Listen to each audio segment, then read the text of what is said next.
नागपूर जिल्ह्यातील सावनेर काटोल मार्गावर एका दुर्दैवी घटनेत एकाच घरातील पती पत्नीचा मृत्यू झालाय। 8 सप्टेंबर रोजी सकाळी 10:30 वाजण्याच्या सुमारास झालेल्या या अपघाताने परिसरात हळहळ व्यक्त होत आहे।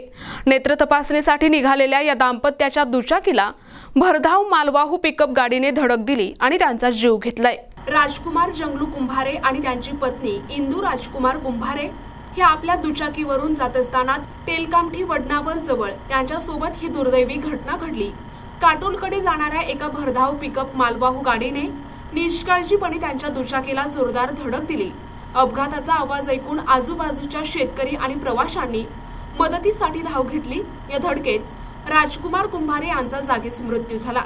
त्यांची पत्नी इंदू गंभीर जखमी झाल्या। त्यांना तातडीने उपचारासाठी नागपूर येथील सरकारी वैद्यकीय महाविद्यालयात दाखल करण्यात आले। मात्र नियतीने काही वेगळेच लिहिले होते। उपचारादरम्यान इंदू यांनीही अखेरचा श्वास घेतला। एकाच दिवशी एकाच कुटुंबातील पती पत्नीचा जीव गेल्यामुळे सर्वत्र शोककळा पसरली आहे। पोलिसांनी या प्रकरणी तपास सुरू केला असून आरोपी वाहन चालकास ताब्यात घेतले आहे, तर पुढील तपास सावनेर पोलीस करत आहेत।